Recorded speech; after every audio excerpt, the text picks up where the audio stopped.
지난 주말 사이 국내 누적 확진자 수가 600명을 넘었고 사망자는 6명으로 늘었습니다. 정부는 이 같은 코로나19 사태 확산에 결국 경계로 유지하고 있던 위기경보 단계를 심각으로 높였습니다. 이 확산세를 볼 때 사태가 심각하고 또 중대한 시점이라고 본 건데요. 그렇다면 국민 입장에서 이 상황을 어떻게 받아들여야 하고 또 어떻게 행동해야 할지 자세히 알아보겠습니다. 김경우 서울백병원 가정의학과 교수님 모시고 자세한 이야기 나눠보겠습니다. 교수님 안녕하세요. 네, 안녕하세요. 안녕하십니까.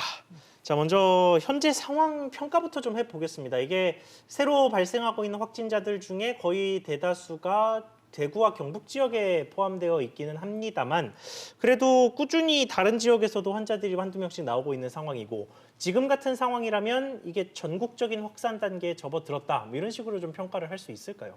아직 그 통계 확진자 수치만으로는 전국적인 그 유행 단계라고 보기는 어려운데요. 대부분 말씀하신 것처럼 대구 경북 지역에 특히 신천지 교회 중심에 어떤 집중적인 발생이 생겼고 또 전국적으로는 이제 산발적으로 생기고 있기 때문에 어떤 통계 자체로는 우리가 아직 전국적인 유행 단계라고 볼 수는 없지만은 네. 우리가 바이러스를 경험해 보니까 이 바이러스의 특징이 굉장히 사람들의 일반적으로 경미하게 증상을 일으키면서도 초기에 바이러스 배출량이 많아서 감염력이 높기 때문에 참 통제하기 어려운 바이러스다. 그래서 집중적으로 집단적으로도 신천지 교회 같은 슈퍼 전파 사건이 잘 생길 수도 있고 또 이렇게 거기서 나오신 한두 분이 전국적으로 가서 그 한두 분이 작은 불씨가 돼서 또 주변에서 또 유행을 일으킬 수 있는 통제하기 어려운 바이러스의 특징을 가지고 있다는 걸 봤을 때 대구 경북 지역에서 이제 수도 많이 발생하면서 대부분은 경증이지만 그중에 일부 기저질환이 있던 분들 같은 경우에 사망자가 또 속출하고 있고요. 또 전국적으로 군부대라든지 예상치 못한 데서 계속 산발적으로 발생하고 있기 때문에 우리가 제한되어 있는 어떤 역학 방역 역량이 지금도 최선을 다하고 있지만 피로가 누적되어 있고 어느 정도 이제 한계에 달할 수도 있기 때문에 이제 앞으로 한두 주 이내에 이제 그 대유행으로 갈 수 있는 중요한 고비가 될 수 있는 시점이 될 수 있겠다 이렇게 말씀드릴 수 있겠습니다. 네, 어제 정해진 가장 중요한 소식이 있었죠. 이 문재인 대통령이 위기 경보 단계를 심각 수준으로 높였습니다. 이렇게 위기 경보를 높인 배경을 설명해 주시겠습니까? 예, 일단은 위기 단계는 우리가 처음에 관심부터 해가지고 주의, 그다음에 지금 그 경계를 유지하다가 이제 어제 심각 단계로 됐는데요. 가장 중요한 건 이제 컨트롤 타워가 이제 어디가 되느냐가 되겠습니다. 그래서 우리가 주의 단계에서는 그 질병관리본부 중심으로 방역대책본부에서 컨트롤하게 되고요. 보다 좀 위기 단계가 격상이 돼서 경계 단계가 되면은 보건복지부가 그 컨트롤 타워가 돼서 중수본 중앙사고수습본부가 운영이 되게 되겠고요. 이번처럼 이제 경계에서 심각 단계가 되면은 중앙재난안전대책본부가 중대본이 되면서 이제 국무총리가 이제 컨트롤 타워가 되겠는데요. 아무래도 이 감염병 관리를 위해서는 질병관리본부 혼자서 할 수도 없고 또 복지부 혼자서 할 수도 없고요. 보건복지부가 혼자서 할 수도 없고 범부처적인 협조가 필요한 상황이 되고 있는데 이럴 때는 아무래도 국무총리가 컨트롤 타워가 돼서 리더십을 발휘하면서 범부처적인 협력을 방역당국, 질병관리본부에 힘을 실어줄 수 있는 지금과 같은 재난 대책 방법이 필요한 상황이 됐다고 할 수 있겠습니다. 네, 알겠습니다. 그리고 위기 경보가 이 최고 단계인 심각으로 되면 이제 뭐 컨트롤 타워가 누가 되느냐 이상으로 뭐 실질적으로 뭐가 달라지느냐도 좀 궁금해지기는 하는데요. 이게 백신이 지금 이 신종 코로나 바이러스에 대해서는 좀 없는 상황이어서 이 백신이 없는 상태에서는 뭐 위기 경보를 심각으로 올려봐야 실질적으로 크게 달라지는 게 없을 거다 이런 얘기도 좀 있던데 어떻게 보고 계십니까? 오히려 백신이 없기 때문에 지금 심각 단계가 됐다고 보시면 되겠는데요. 우리가 인플루엔자, 특히 이제 신종플루 같은 경우에는 그 신종 감염병으로 유행했을 때 백신이 없는 상태에서 치료제도 마땅히 없는 상태에서 그때 또 한번 이제 심각 단계가 발령이 됐었는데 지금도 인플루엔자는 계속 그 계절별로 유행하고 있거든요. 아직도 많은 분이 앓고 있지만 아직은 우리가 치료약도 있고 또 해마다 예방 접종을 맞고 있기 때문에 접종을 하고 있기 때문에 우리가 이제 어느 정도 좀 컨트롤할 수 있는 감염병이 됐고요. 이제 신종 감염병 코로나19 같은 경우에는 우리가 치료약도 마땅하지 않고 백신도 없는 상태에서 이렇게 집단적으로 발생하고 또 전국적으로 대규모 유행 조짐이 보이고 있기 때문에 지금 단계에서는 오히려 백신이 없기 때문에 심각 단계로 범부처적인 또 각 지자체별의 협조와 또 중앙에서 지원, 또 지자체에서도 시군구 단위, 작은 마을 단위, 또 학교 단위, 또 직장 단위 모든 국민들이 함께 동참해야 되는 매우 중요한 시점이라고 할 수 있겠습니다. 그러면 실질적으로 심각 단계가 되면 뭐 정부가 할 수 있는 일이 생긴다거나 뭐 이런 것들은 좀 있습니까? 예, 우선 그 범부처적인 협력이 보다 체계적이고 신속하게 이루어질 수가 있겠습니다. 기존에는 경계 단계를 유지하면서 대비는 그 심각 단계에 대응을 해왔다 이렇게 했는데 이거 어떻게 보면 지금까지도 그렇게 해왔는데요. 예. 이제 약간 또 이제 좀 그 심각 단계의 대응과 실제 경계 상태의 조치랑 약간 또 차이가 있기 때문에 이번에 공식적으로 심각 조치를 하면서 보다 신속하고 체계적인 지원 체계가 되겠고요. 심각 단계로 발생하면서 생길 수 있는 어떤 해외에서 우리나라를 볼 때 어떤 그런 위기 상황을 감수하면서도 어떤 국민의 안전을 최우선으로 하는 적절한 조치가 아니었나 생각이 됩니다. 네, 또 이번 사태 초기까지는 이 확진자마다 동선이 공개되기도 했는데요. 그런데 지금은 이 감염자가 600명을 넘어섰기 때문에 이 동선 조사 자체가 불가능할 거라는 지적도 있는데 이 부분은 어떤가요? 네, 일단은 그동안 우리가 28번 환자까지 이 동선을 그 사람이 언제 어디를 갔느냐 이렇게 동선을 공개해서 그 시간에 그 장소를 갔던 분들 중에 혹시 증상이 있으면 신고를 해서 우리가 접촉자로 분류해서 관리를 하고 있지만 거기서 누락되신 분들은 신고해서 알려달라 이런 의미가 있었는데요. 예. 28번 환자까지 겪어보니까 실제로 그 확진자들 중에서 2차 감염자가 나온 사례들이 그 동선이 겹친 사람들보다는 주로 밀접 접촉이 많았던 가족이라든지 또 같이 식사를 좀 오래 했다든지 그런 경우에서 이제 발생하는 게 좀 나와서 네. 지금도 동선은 좀 중요하긴 한데 약간 스쳐가거나 잠깐 있었다라는 거는 큰 접촉력은 큰 감염력은 없지 않겠는가 이렇게 좀 보는 것 같고요. 예. 하지만 그게 어떤 그 같은 공간인데 밀집한 환경이고 또 대다수가 모여 있고 거리가 가까웠다 이러면은 또 얼마든지 동선이 겹치는 분들 중에서도 감염자가 생길 수가 있기 때문에 일단은 그 동선이 어디를 갔느냐보다는 언제 갔느냐가 이제 사실 그 더 중요하겠고요. 같은 시간대에 있었는지. 예.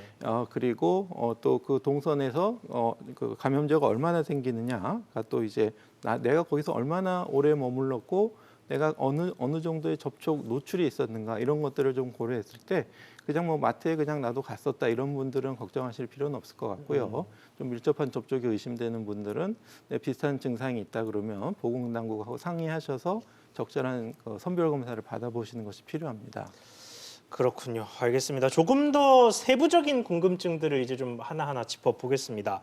일부 이 과거에 확진된 확진자들의 얘기를 좀 보면 진통소염제만 먹었는데 별다른 증상이 없어서 자기가 그렇게 심각한 바이러스에 걸린 줄 몰랐다. 뭐 이런 분들이 꽤 많았어요. 특히 젊은 분들 위주로 좀 그랬는데 그러면 혹시 나도 하는 생각을 좀 지울 수가 없거든요. 이게 증상이 그렇게 심하지 않다고 하니까 기침 몇 번만 해도 주변 시선이 이상해지는 건 물론이고 스스로도 좀 혹시나 하는 생각이 좀 들게 마련일 것 같은데 이게 이번 코로나19와 또 흔히 걸리는 감기, 독감 이런 것들과의 차이점에 대해서 좀 짚어주실 수 있을까요? 네, 이게 참 그래서 어려운 점인데요. 예. 그래서 이 코로나19라는 바이러스를 우리가 겪어보니까 이거는 특히 이제 1차 의료기관, 감기를 많이 보는 1차 의료기관이나 민간 의료기관에서 보기 어려운 바이러스다라는 게 이제 지금까지 느낌인데요. 물론 예. 그 이유는 이제 빠르고 신속한 정확한 진단법이 아직은 없기 때문인데 우리가 신종플루 같은 인플루엔자 같은 경우에는 우리가 굳이 PCR 6시간 걸리는 PCR 검사가 아니더라도 면역 크로마토그래피라 그래서 우리가 흔히 가정에서도 이렇게 조그만 키트에다가 임신 반응을 검사한다든지 신속하게 검사하는 키트가 개발되어 있기 때문에 예. 인플루엔자 같은 경우에는 우리가 검체를 채취해서 반응을 시키면 10분 안에 비교적 정확하게 여부를 알 수가 있습니다. 그런 거에 비해서 아직 코로나19는 이런 신속검사법이 아직은 안 나와 있기 때문에 우리가 이거를 어떤 증상의 차이로 구별하기는 어려운데요. 네. 사실은 이제 굳이 좀 지금까지 특성을 보니까 인플루엔자라고 하는 독감은 우리가 이제 뭐 독감도 역시 증상이 경미한 분부터 증상이 심한 분도 있고 또 독감으로 인한 폐렴 환자분도 있는데 예. 대부분의 병원을 찾으시는 분을 보면은 갑작스러운 고열이 난다. 또 뭐 마치 뭐 열이 뿜어져 나오는 것 같다. 뭐 뜨거운 느낌이 난다. 또 심한 근육통이 있다. 네, 이렇게 뭐 얻어맞은 것 같다 얻어맞은 이런 것 얘기 같다. 하시죠. 예, 굉장히 혼자서 뭐 진통소염제로 조절이 안 되는 고열과 근육통을 호소하시는 분들이 있고요. 물론 그렇게 고열과 근육통의 다른 원인도 있지만 그런 분들은 저희가 아까 말씀드린 신속 검사법을 통해서 10분 만에 진단할 수가 있기 때문에 예. 우리가 거기에 대해서 이제 심한 경우에는 항바이러스제를 투여할 수 있고 또 미리 사전 예방 접종을 또 맞으신 분들은 물론 이제 예방 접종을 맞으셔도 독감에 또 걸릴 수는 있지만 그래도 일단 예방 접종을 맞으셨다 그러면 좀 가능성은 좀 떨어질 수 있고 다른 병을 생각해봐야 되겠다 이런 힌트를 줄 수가 있는데요. 예.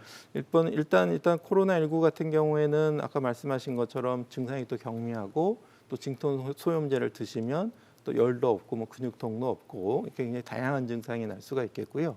다만 이제 코로나19로 인한 어떤 우리가 좀 폐렴까지 진행된다 이렇게 할 때는 일단은 뭐 열이나 또 뭐 근육통이라든지 이런 것도 있지만 약간 입맛이 없다. 또 아니면은 좀 숨이 차다, 숨이 가쁘다. 뭐 이런 증상이 나타나면은 혹시 코로나19로 인한 우리가 이제 폐렴이 혹시 진행되는 건 아닌가 이렇게 의심해 볼 수 있겠습니다. 네, 그리고 좀 추가 질문인데요. 메르스 때는 이게 치사율이 높았던 게 폐렴으로의 진행 속도가 지나치게 빨랐기 때문에 뭐 손 쓸 시간을 확보할 틈도 없이 사망자가 발생하는 경우가 좀 있었는데 이번 코로나19가 이 폐렴으로 증상이 좀 진행되는 속도는 좀 어떻습니까? 예, 이것도 역시 사람마다 좀 다른데요. 일단은 우리나라에서 6분이 이제 폐렴으로 사망하셨는데 예. 이분들은 이제 조금 발견이 늦게 되신 경남 청도병원 같이 폐렴이 있었는데 또 폐렴인지 또 일찍 좀 발견이 코로나19로 인한 폐렴인지 일찍 좀 발견을 의심을 못해서 발견이 좀 늦었던 것도 있는 것 같고요. 보통 그 해외 논문에서 보게 되면은 그 중환자실 입원까지 걸리는 시간이 뭐 6일에서 10일 정도 이렇게 보고가 되어 있습니다. 예. 그래서 일단 걸리시고 나서 한 일주일 만에 바로 심각한 폐렴까지 진행될 수 있는데 특히 이제 면역력이 떨어지신 분이라든지 이런 분도 급하게 진행될 수가 있겠고요. 또 이제 한 가지 지금 우려스러운 거는 이제 지금 많은 확진자들이 생기고 있는데 이런 확진자들을 다 병원에서 격리할 수 있는 시설이 없기 때문에 우리가 중환자는 좀 증상이 심한 코로나19 확진자는 좀 상급 의료기관에 그리고 경증이 환자는 비교적 이제 1, 2차 격리 시설에 이렇게 나눠서 하고 있는데요. 예. 시설이 모자르기 때문에 문제는 이제 경증으로 분류된 분들 중에서 말씀하신 것처럼 급격하게 또 이제 폐렴으로 하루하루 다르게 진행되시는 경우가 있기 때문에 이분들에 대한 조금 증상 악화에 대한 감시가 또 필요한 부분이 될 수 있다고 생각합니다. 네, 또 지난 이 메르스 때 이 병원 내 감염이 얼마나 위험했는지 저희가 경험을 통해서 확인을 했었죠. 근데 이번에도 간호사들이 감염이 되고 또 응급실이 폐쇄되면서 이 많은 분들이 병원을 찾는 것에 대한 좀 두려움을 갖게 됐다고 좀 볼 수 있는데요. 그래도 아플 때 병원을 안 갈 수는 없지 않습니까? 그렇다면 꼭 가야 한다면 어떤 점을 주의해야 할까요? 예, 맞습니다. 그래서 병원은 꼭 가야 할 때만 가시고요. 그러니까 불필요한 방문을 최대한 줄이시고요. 네. 그것이 대표적으로 어떤 뭐 면회라든지 이런 것들이 되겠는데 이제 꼭 필요할 때만 가셔야 되겠고 그다음에 가시게 되면은 입구에서부터 막 손세정제들을 이렇게 권유하고 그러실 겁니다. 그래서 손 위생이 굉장히 중요하겠고요. 또 마스크를 잘 착용하시는 것이 중요합니다. 이제 공기 감염이기 때문에 그리고 또 이렇게 내가 만진 손으로 이렇게 눈이나 코, 입을 이렇게 만지시지 않도록 하는 것이 중요합니다. 이렇게 내가 감염될 수가 있겠고 무엇보다도 내가 이런 호흡기 증상이 있으시다면 가급적 병원을 바로 가시지 마시고 선별진료소를 통해서 한번 확인을 하셔서 검사를 한번 해보시는 것이 좋겠고요. 내가 이제 바로 들어가게 되면은 또 나로 인해서 감염될 수 있기 때문에 또 그리고 가급적이면 외출을 줄이시면서 또 본인이 마스크를 잘 하시고 본인이 손 씻기를 좀 잘 하셔야 되겠고요. 또 이제 또 사실은 또 본인이 아무리 잘 준비를 한다고 해도 병원이 또 이렇게 가보시게 되면 막 사람도 너무 많고 밀집된 환경이 많기 때문에 사실 병원에서도 가급적이면 이렇게 환자들이 밀집되지 않도록 좀 동선을 분리하거나 아니면은 좀 예약제를 해서 또 좀 환자를 좀 오는 시간을 좀 분리한다든지 이런 노력들이 좀 같이 좀 동반돼야 될 것으로 생각이 됩니다.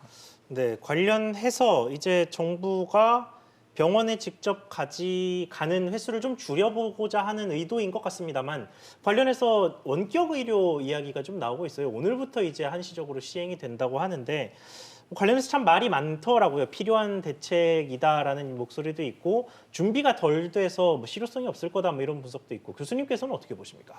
예, 이 코로나19는 우리가 그 기존의 그 민간 의료기관, 특히 일체 의료기관에서 볼 수 있는 바이러스가 아닙니다. 그리고 이미 많은 의료기관에서 코로나가 의심되는 뭐 열이 나고 호흡기 증상이 있다 그러면 아예 두려워보지 말고 딴 병원으로 가시라고 이렇게 하는 병원도 있거든요. 예. 그래서 일단은 지금 가능한 한 최대한 그런 증상이 의심되시는 분들이 바로 이제 1차 의료기관에 오시게 되면은 바로 같이 있는 다른 환자들이 감염되거나 의료진을 또 감염시킬 수가 있거든요. 그렇기 때문에 가급적이면은 병원과의 접촉을 안 하게 해야 되는데 그러기 위해서 필요한 것이 이제 원격 진료일 수 있겠습니다. 그런데 이 원격 진료에 대해서는 기존에 계속 의사협회에서 반대의 목소리를 내고 있는데 왜냐하면은 이제 그 지역사회 중심의 어떤 1차 의료 시스템을 유지하는 것이 중요한데 원격 진료가 잘못 도입이 되면은 그런 것이 다 깨지고 뭐 부산에 있는 분이 서울에서 뭐 이렇게 처방을 받는다든지 뭐 이런 위험성이 있기 때문에 가급적이면 그 지역사회 중심의 1차 의료 그리고 아무리 그 원격 의료에 그런 게 좋아진다고 해도 실제 대면 진료만큼의 어떤 정확성이 떨어지기 때문에 네. 원격 진료를 통해서 좀 놓치거나 뭐 오진한다든지 그럴 수 있는 가능성 이런 것들에 대해서 굉장히 주의가 많이 필요했었는데 이번에도 이제 뭔가 원격 진료가 필요하긴 한데 구체적으로 이제 어떻게 어떤 환자들 대상으로 한다는 구체적인 내용이 조금 없었고 또 의사협회와 좀 미리 좀 상의가 좀 부족했다 이제 이런 말씀이신 것 같은데요. 일단은 제 개인적으로는 생각으로는 이런 우리가 다루기 어려운 전염병은 원격 진료를 어느 정도 해야 된다고 보고요. 다만 모르는 환자 전화를 받아서 이렇게 하는 게 아니라 내가 늘 다니던 단골 환자 또 단골 의사로부터 상담을 받고 또 이러한 그 기존에 뭐 고혈압 당뇨가 잘 조절되시던 분들은 약을 이제 똑같이 처방만 받으셔야 되는 분들은 이제 그런 분에 한해서는 또 이제 뭐 약을 또 처방을 받을 수 있게 해드린다든지 또 증상이 있는 분들은 원격 치료로 어떤 진통소염제를 처방한다기보다는 어떤 기저질환, 특히 뭐 폐질환이나 당뇨나 뭐 콩팥이 안 좋다 그러면은 의사와의 원격 진료나 전화 상담을 통해서 그 환자분은 그 좀 원격 선별 진료소로 가서 꼭 검사를 받는 것이 좋겠다 이렇게 또 조언을 받으실 수도 있겠고 또 뭐 폐렴 의심이 되니까 뭐 선별진료소 엑스레이까지 꼭 찍어봐라든지 좀 이런 구체적인 조언을 또 받으실 수가 있기 때문에 어떤 또 거기서 생기는 어떤 만약에 가능한 뭐 오진이나 뭐 이런 거에 대해서도 충분한 정부가 뭐 그런 거에 대한 보완책까지 좀 같이 준비해 주시면은 의사들이 좀 더 적극적으로 참여할 수 있지 않을까 생각이 듭니다. 말하자면 원격 진료 중에 처방 부분은 좀 빼고 원격으로 상담 정도까지가 이루어지는 게 좋겠다. 뭐 이런 정도의 말씀으로 이해해도 괜찮을까요? 그렇죠. 그 의사가 판단해서 이제 요거는 상담 내가 좀 확실하지 않기 때문에 먼저 검사를 하고 뭐 처방을 하겠다라든지 아니면 늘 다니던 고혈압약, 당뇨약 타시는 분이고 크게 뭐 이렇게 수치가 뭐 꼭 검사를 하거나 위험한 게 아니면 지난번 약하고 이번에 똑같이 드세요라든지 이제 그때는 좀 처방이 필요하겠죠. 그래서 똑같은 약을 전화로 처방할 수 있게 한다든지 또 그런 어떤 거는 좀 처방을 할 수 있게 하고 어떤 거는 상담을 통해서 이제 어떤 진료를 할 수 있는지 이렇게 가이드를 해줄 수 있는 그런 것들이 다양하게 필요할 것으로 생각이 됩니다. 알겠습니다. 네, 또 앞으로를 좀 짚어보겠습니다. 이 여름에 여행 가려고 비행기표 사두신 분들이 요즘 좀 고민이 많으신 것 같은데요.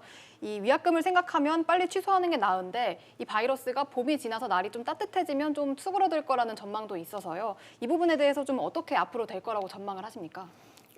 이 바이러스별로 그 계절적 특성이 있어서 이제 인플루엔자는 특히 이제 가을 겨울에 유행했다가 봄이 되면 이제 없어지는 특성이 있는데 예. 오히려 또 어떤 바이러스는 이제 봄이나 가을에 또 유행하는 바이러스가 있습니다. 예. 그래서 바이러스별 특징이 있고 이 코로나19는 그럼 계절별로 어떤 특성이 있을지 아직은 알려져 있지는 않은데 아무래도 일단은 그 바이러스의 특성이라든지 또 전파되는 환경 아무래도 좀 밀집된 데서 밀폐된 환경에서 잘 전파가 되기 때문에 아무래도 좀 날씨가 따뜻해지면 환기도 좀 잘하고 환기가 되면은 공기 중에 바이러스 밀도도 좀 낮아지니까 그럴 수가 있겠고 또 코로나19는 아니지만 다른 코로나 바이러스 같은 경우에는 그 자외선에 의해서 또 어느 정도 바이러스가 감염력이 떨어진다라는 연구들이 있어서 예. 아무래도 좀 자외선 노출이 많으면 또 좀 실외 환경적인 바이러스 양이 조금 감소할 것으로는 기대를 할 수가 있겠는데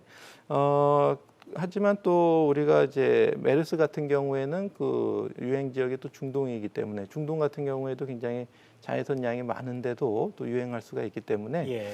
계절적인 영향으로 조금 없어지면 좋겠지만 아직까지는 그거는 이제 확실하지는 좀 않은 거라고 볼 수 있겠습니다. 네, 알겠습니다. 오늘 말씀 여기까지 듣겠습니다. 지금까지 김경우 교수님과 이야기 나눠봤습니다. 교수님 말씀 감사합니다. 네, 감사합니다. 감사합니다.